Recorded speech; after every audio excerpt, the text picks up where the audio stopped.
Athletes keep making these mistakes that are keeping them injured all the time. The first tip to reducing your injury rate is prioritizing the right type of strength work. Most people focus on just doing full range of motion stuff, but when you're injured, you need to focus on isometrics first. This is going to help build the tendon, and think of it as like the hardware of your body. And then after from isometrics, then you want to progress to slow eccentrics that build the infrastructure, the outside of the hardware that help protect it. So the isometrics are the first step, and the eccentrics are slow step, and then the next step is fast eccentrics, doing depth drops, stuff like that. So you're probably wondering what are the right type of isometrics you want to be doing. I think these two exercises are probably going to do the trick for most athletes. The first one is going to be a Patrick step. You want to elevate your heel up and then step and have your knee above your toe. You can actually hold on to something. It's really not about trying to balance, or you can load up your body if you need more resistance to give more pain. You're going to feel the stress right to the front of your knee, and that is okay. You want to kind of hold that for about 30 to 45 seconds and progress from there. The next one that I love for all athletes, no matter what type of pain you have, is a 90-degree lunge. So you can focus this on the hamstring, the glute, or the knee. Most people will feel the knee and the glute, and it's the most athletic position you could possibly be in. I have athletes as a benchmark hold this for 2 minutes and 30 seconds. Most of you guys probably are going to get there, and a good benchmark for you right now, especially if you're injured, is 45 seconds. This will help with your knee, your glute, and just having better overall stability and total control over your entire body. Now for eccentrics, like we said, this is the outside. This is the infrastructure of the hardware. This is what's going to protect you. The two best eccentrics I love to do for most athletes is going to be a heel elevated goblet squat. You want to keep your torso as tall as possible, and then lower as slow as possible until you reach your butt to the grass, and then all the way back up. You can go as fast as you want for the concentric, because the eccentric is what's going to help build the muscle to help protect your tendon. The next one is a more body weight one that you can do probably right now, and you're just going to step on a box and do eccentric step down. The whole goal is to lower yourself for 8 seconds as slow as humanly possible while stepping down from a bench or a box. You can do a tall box if you're tall, or whatever works for you, but you just want to lower down as much as possible. This is going to help your ankle range of motion and also help eccentrically build up the glute and the quads, which will protect your knee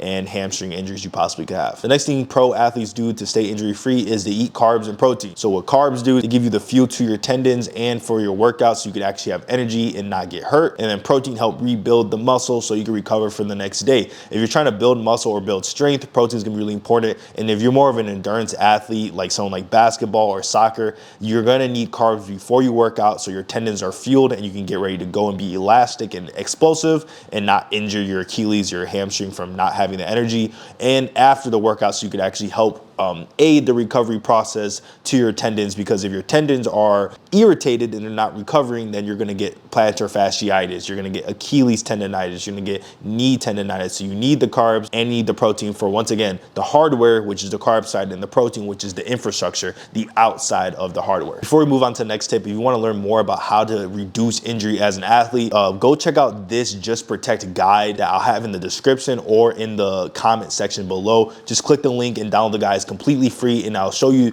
the process I put athletes through in my Just Protect program to prevent injuries and become a very durable, bulletproof athlete. The next secret that pro athletes use to stay injury free is having proper biomechanics and technique. So biomechanics is a fancy way of pretty much saying, do you walk correctly? Do you run correctly? Do you have proper technique that's not going to put you in a biomechanically negative position to risk your injury? So someone who's really fast, if they start landing in front of their center of mass, you're going to recruit a lot of hamstring forces that you should not be recruiting, and you're going to injure your hamstring. That's why you hear a lot of people say do not reach when you sprint. That is something that's biomechanically poor for your sprinting health and mechanics. The most important biomechanic positions that you need to learn, and you don't need to learn all of them, is just how you sprint, how you jump, and how you land. Some quick cues or quick benchmarks for sprinting: land under center of mass, pull your toes up, make sure your torso is above your hip, and stay relaxed as possible. For jumping, you simply want to push into your penultimate, swing your arms back, make sure you punch the block step. And then the next one is also landing. You want to make sure you have proper landing mechanics. There's nothing wrong with landing on one foot. The biggest thing, most athletes actually land on one foot. I'm going to show you a couple examples right here. Wiggins has it knocked away. Westbrook smells it like a shark smelling blood.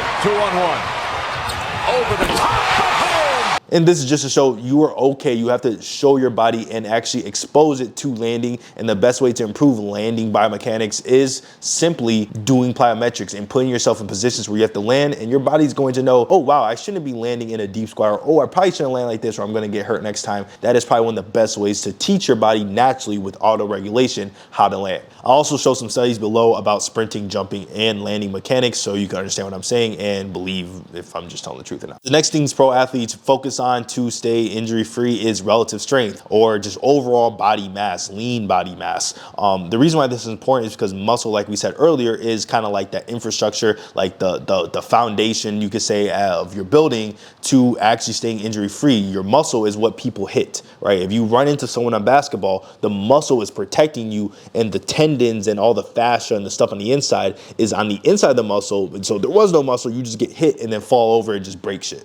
So the whole purpose of muscle is to protect you and keep you strong. Now, why relative strength is important is because the more relative strength or power you have to your body weight, the more range of motion you actually get. There isn't a lot of studies on this, but a lot of top coaches have been preaching this recently, is that the more relative strength you get, the faster you can get into lower positions and actually hold those positions because you're strong in those positions. If that kind of just made no sense, the most simple thing you need to understand is, how strong do I need to be, all right? You want to squat at least 1.5 your body weight. The best squat variation I suggest is just a rear foot elevated split squat. So you have dumbbells in your head, try to get as heavy as possible until you get to a barbell, and then try to get around that 1.5. For trap bar deadlift, get around 1.5 to 1.75 your body weight, or you can use a regular deadlift and go up to that point. And once you get around that little benchmark, you should be pretty strong enough, but try not to gain fat while doing this. Do it the right way. Do it from the just jump or just sprint program, or someone's program that actually teaches you how to get strength, not just forcing up bad reps.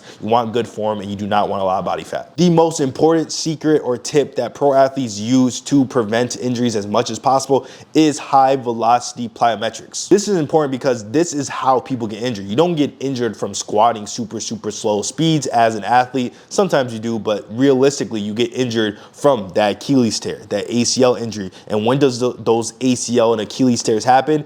In game, when you're fatigued, when you're just excited the first quarter, that first couple minutes, you just sprint and then all of a sudden, oop, Achilles snaps. This is because you have to prepare your Achilles with something called tendon tolerance. So your tendon's ability to tolerate forces and load coming to the tendon. You have to train that ability before you go to the game in practice with extensive plyometrics and even intensive plyometrics, so your body can actually see those forces before they go into a game, feel those forces with adrenaline. Some of the best high velocity plyometrics that you can do, these are more of the intensive side. You want extensive plyometrics as well, the lower level stuff, but the best intensive, high level plyometrics to prepare your body for these injuries is flying sprints, so flying 10s, bounding. They're using stuff like single leg bounding and scissor bounding. That's also really important. Wicked sprints, so this is just sprinting over like those mini hurdles. Broad jumps and triple jumps, so this is kind of getting that triple extension with more of a glute focus. And probably the most important is max effort 40-yard sprints. If you have really bad technique, I would probably avoid going super far. You probably just go 10 to 20 meters. But if your technique is pretty good and you know that you have decent biomechanics, then go ahead and sprint out to those 40 yards and really go all out. Time yourself, see what you get, and try to beat that time next time. Now that you understand how to stay relatively injury-free, you probably need to learn how to actually improve your athleticism. So forget about being injury-free. How do I implement stuff to also improve my athleticism at the same time? You want to watch this video right here, or hop on Just Protect program right here, where I develop your athleticism while making you a durable athlete in 4 months. Let's get after it.